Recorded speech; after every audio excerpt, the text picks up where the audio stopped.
Polemik dualisme Partai Golkar kini memasuki babak baru.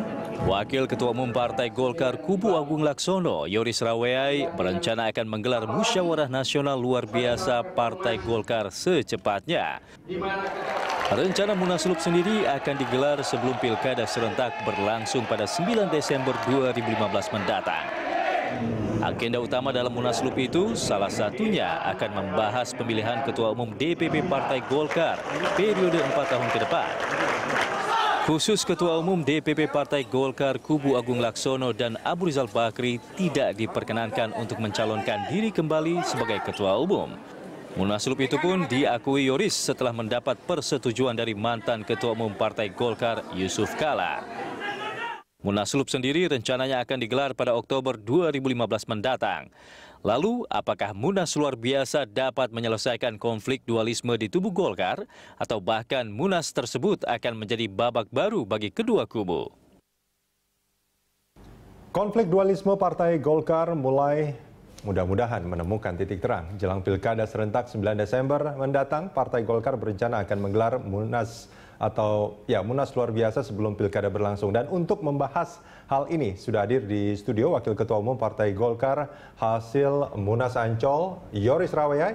Kami juga mengundang Anda untuk berpendapat atau memberikan komentar lewat SMS ke nomor 081183355551 atau melalui pesawat telepon di nomor 0215290308 atau 0215290311 dan kami juga akan mencoba untuk mengundang struktur dari kubu Munas Bali. Bang Yoris, ini langsung saja kalau kita melihat rencana Munaslup ini. Kalau kita mencoba mereview ke belakang, ketika ada usulan Munaslup itu termasuk Bang Yoris sebetulnya menolak? Tidak juga. Kita bisa mengutip beberapa pernyataan misalkan dari usulan Pak Tommy Soeharto misalkan yang pernah mengusulkan untuk Munaslup, Bang Yoris juga merasa bahwa ini kurang pas atau ini kurang tepat dan segala macam. Bahkan ketika Pak Akbar Tanjung juga mengusulkan untuk Munaslup, Bang Yoris juga menolaknya. Sebetulnya begini, proses pasca November sampai Desember tahun lalu, ini kan dari berbagai macam tokoh Golkar, dari mulai sesepuh sampai dengan tokoh-tokoh muda atau generasi muda, semua berupaya untuk memberikan satu solusi yang terbaik. Termasuk Munaslup, solusi yang diusulkan pada saat itu. Itu anggaran dasar dan anggaran rumah tangga. Jadi kita harus sudah punya legal standing, punya dasar. Nah, kemudian kan dulu perseteruan ini kan ada pola untuk kita bagaimana harus lakukan rekonsiliasi. Mekanisme rekonsiliasi itu kan banyak cara kan. Ya. Tadinya kan kita bilang sudah kita kompromi, bentuklah dulu tim 10 bekerja bersama-sama dari dua tim. Ini udah yang saat ini ya? Nah, yang sebelumnya. Oh, yang sebelum. Dari Desember itu kan. Oke. Kemudian mengalami deadlock bulan Januari karena kubu Abu Rizal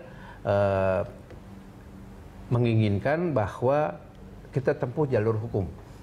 Itulah mulai berproses di hukum, ya. Kemudian di tempat ini juga hampir di semua media tokoh-tokoh itu kami maupun dari Pak Abu Rizal Bakri pun melakukan hal yang sama ya, komunikasi dengan semua pihak stakeholder Golkar untuk bagaimana mencari solusi yang terbaik karena ada agenda-agenda politik ke depan yang harus dan kalau saya tidak salah tentunya. menyimpulkan dari kubu Munas Ancol termasuk Pak Leo Nambaban mengatakan Munaslup itu justru akan memperkeruh keadaan sebetulnya pada saat itu dikatakan. Ini kenapa pada akhirnya Bang Yoris menyampaikan usulan ini? Kan ada proses mengendur nampaknya ini sekarang. Tidak. Ada proses politik. Sekarang begini, dengan kecerdasan dan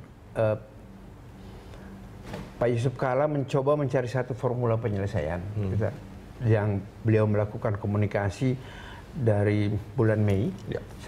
Kemudian tanggal 30 Mei itu kan melakukan penandatanganan islah pertama kali dengan 4 poin. Ya. Kemudian dilanjutkan dengan 11 Juni. Ya. Hal yang sama untuk menghadapi proses pilkada tanggal 9 Desember. Ini kan yang paling penting momentum politik untuk Golkar. Betul. Bahwa kalau sampai Golkar masih tetap berseteru terus ke dalam, sementara menunggu proses-proses hukum yang sedang berlangsung, kita belum tahu kapan selesai kan. Nah kemudian Pak Yusuf Kalla coba menawarkan satu solusi dan itu selesai. Ya. Kemudian kami bekerja mulai dari 11 Juni di saat Ramadan juga sedang berlangsung, dan relatif tim 10 yang dibentuk itu 10 hari aja kami kerja. Pas proses Lebaran itu kami masih kerja, 1 hari aja kami libur, dan kami telah menghasilkan 238 calon untuk mengikuti pilkada dan sampai dengan ketetapan kemarin tanggal 1 oleh KPU. Pertanyaan sekarang, bukan hanya itu tugas tim 10 atau kedua kubu, tetapi bagaimana ada tahapan-tahapan untuk pemenangan. Kan kita butuh ini kan menang, bukan hanya menetapkan calon, tetapi habis itu terus nggak tahu gimana. Memenangkan calon juga memenangkan penting. Calon itu lebih penting menurut saya, dan kemudian ada mekanisme yang harus kita lalui. Pertama harus menyamakan tahapan-tahapan itu secara bersama-sama. Pertanyaan, siapa yang harus melakukan itu? Kalau kita mencoba untuk menyerahkan tugas ini kepada 2 DPP, pasti pecah lagi. Karena masing-masing punya kekuatan kan yang selama ini kan. Nah, melalui tim 10 ini yang digagas oleh Pak Yusuf Kalla, ini minimal konflik ini sudah mulai mereda. Ada kesamaan persepsi di situ, idealisme mulai muncul bahwa kita berpikir Golkar lah lebih penting. Tanggal 9 ini menjadi parameter ukuran bagi Golkar mau survive dan sukses di 2019 dan seterusnya. Tapi pertanyaannya, Bang Yoris, mengapa terus tiba-tiba muncul harus dilakukan Munaslup pada usulannya Oktober ini ya? Tidak ada alternatif lain. Tidak ada alternatif lain. Sekarang begini. Sebetulnya ada alternatif lain. Apa? Kan? Menunggu putusan banding misalkan. Putusan banding kapan? Ada banding nanti setelah ada itu kasasi. Kan ada kasasi, ada APK lagi.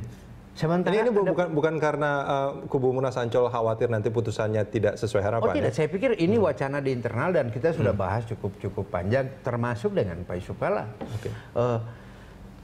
Saya ketemu beliau 3 hari lalu, pas yang beliau malamnya pasang di rumah sakit itu, pagi 1 jam lebih diskusi sama beliau. Kami menyampaikan sama beliau bahwa, dan beliau setuju, Pak, proses yang Bapak gagas sudah selesai dan semua memberikan apresiasi. Kami kerja 10 hari dan itu sudah mulai menemukan kesamaan. Persepsi melihat Golkar lebih utama daripada ego, 2 kepentingan ini. Nah sekarang pertanyaannya Pak, menghadapi tanggal 9 ini apa? Ada tahapan-tahapan kan? Harus punya jurkam, baik tingkat 2, tingkat 1. Itu belum ditentukan ya? Siapa yang menentukan? Kemudian itu tidak termasuk dalam tugas tim 10 itu untuk menentukan? Tidak ada. Kemudian tahapan pertama kan harus dibentuk tim pemenangan atau tim sukses dari 2 kubu. Kemudian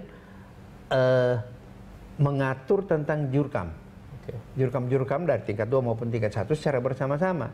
Sebelum itu, semua calon-calon yang sudah ditetapkan oleh KPU harus konsolidasi kan. Kita harus mengundang ke Jakarta, kemudian kita memberikan pengarahan, pengertian, dan lain sebagainya tentang mekanisme tahapan-tahapan. Siapa yang harus melakukan itu? Kubu Ancol. Sementara 2 di bawah ini kan belum tentu. Ada yang mau kubu Ica. Satu-satunya tim 10. Nah sekarang tugas yang diberikan oleh kedua pimpinan ini hanya sampai pada batasan proses pencalekan saja. Nah, pertanyaan, kalau ini kita biarkan waktu tinggal 2,5 bulan kalau nggak salah Desember kan. Nah ini harus ada formula baru untuk menyelesaikan ini.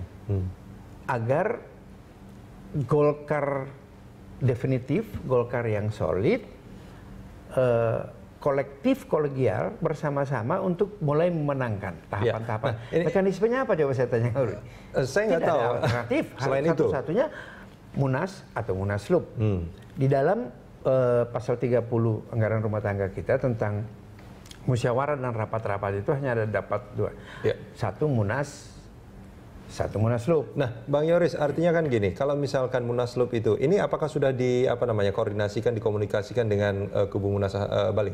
Saya pikir kita waktu di dalam tahapan sejak Desember sampai Januari tim 10 awal, tim rekonsiliasi, kemudian masuk kepada tim 10 tahapan kedua proses pilkada ini, wacana itu berkembang terus. Kan kita berpikir Wacana berkembang, tapi apakah sudah ada respons?